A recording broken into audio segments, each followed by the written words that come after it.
Welcome to Heaven Awaits. My name is Leigh, and I narrate the near-death experiences of those who have died and have seen the other side.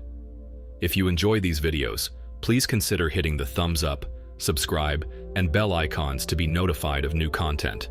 Doing so is free, and it does help the channel grow. Get comfortable, grab a cup of coffee or tea, and let's dive into today's experiences. I was 17 years old and had been suffering from daily headaches on top of around 5 major debilitating migraines that month. This is why I simply stopped caring about life, had zero desire to live, and did not hesitate to take a combination of antidepressants and anti-anxiety pills mixed with vodka. I was not trying to commit suicide, but I think subconsciously I was quite open to the idea of it.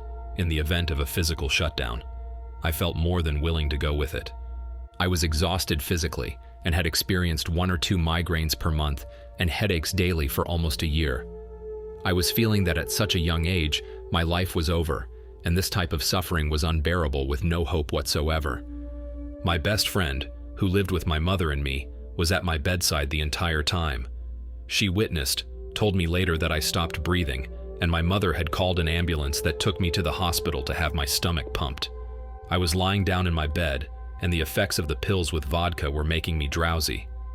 At first, I thought that I was just falling asleep, until I noticed the most distinct and strange sensations in my chest and lungs. It felt as though my heart was throbbing abnormally, or with a bizarre series of beats in my chest. I then remember feeling like my body was, in a way, communicating to me that this was the end. This was it. I am about to die. I remember reacting with a feeling of relief, and that any attachment to my parents, I did and do love very much, and to this world, this life, my friends and myself, were not something I wanted to be a part of anymore. I was willing to let go of it all to escape from the torment of my body. It was as if my complete peace with the idea of death helped will my body into giving up, not resisting the process. I was totally and utterly at peace and so pleased with this concept. I felt some kind of a floating feeling and started to see differently, my body on the bed and my friend crying frantically.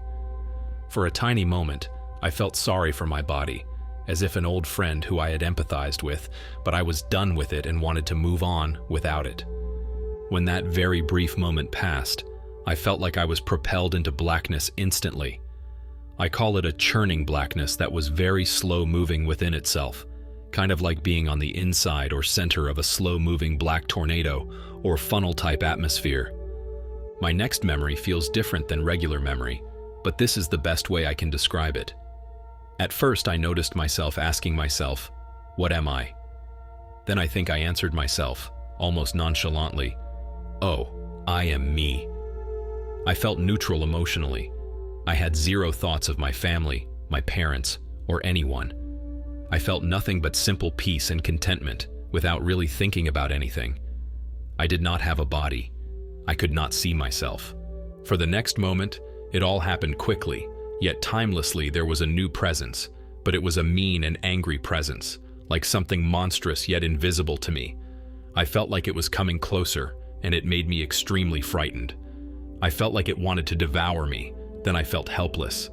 I didn't even know what it was, but immediately started asking for Jesus Christ.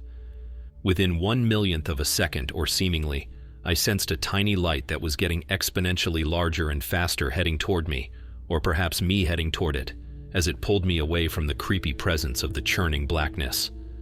I felt surrounded not only by total light, not the same kind of light on the earth, but a spiritual brightness, and the most incredible, most beautiful, wise, loving, and parental-type presence that enveloped me at first to calm me. I specifically remember that it knew me, and I knew it instantly. It was as if this being had known me for my entire life, better than my family, or even me. I knew I could trust it, and I felt rescued by it. I knew it cared about me. The presence did not have a face, but was like an entity of feelings, love, and goodness. Immense goodness is a world type of goodness. I immediately felt like a child kneeling metaphorically at its feet, even though it had no body or gender. After it comforted me, I felt all the feelings I had my whole life, and all the feelings from others in my life. It was like a giant ball of energy moving through me.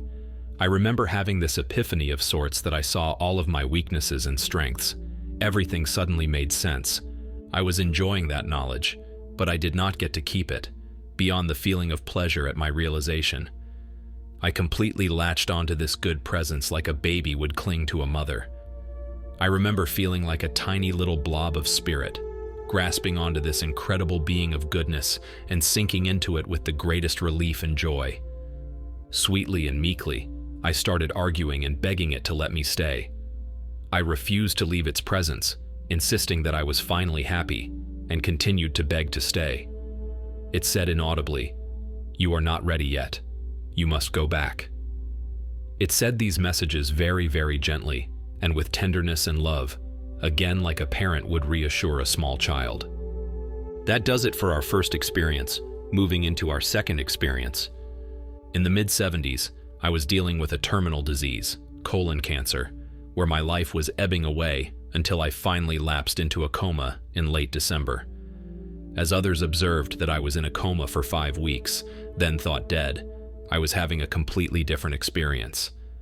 The best way I can describe the transition from being alive on the physical plane and the passage to the other side is like passing from one room to another. You do not cease to be or lose consciousness. Your consciousness simply shifts from one vantage point to another. The experience changes, your outlook changes, your feelings change. My transition was gradual as a result of having a terminal disease compared to a sudden one incurred from accidents, heart attacks, etc. What I experienced then was that, as the disease progressed, I got to a point where my consciousness was already making the transition from one realm to the other, being more aware of other realities on other dimensions. I had already departed from the third-dimensional realm for the most part, and my awareness enveloped other things. On the other hand, color and sound became more vivid, but again, much of this was not involving the physical plane. Now I was acutely aware of the divine presence, the creator and spirit guides all around me. There was a profound realization of never being alone and always being in communion with spirit and other beings in this awesome and magnificent realm. The most profound aspect of the NDE for me was that of being completely enveloped in divine love and also being free of fear. There was no question that love was everywhere, that I was completely protected and safe, and that everything would work out just as it should. That does it for our second experience, moving on to our third experience.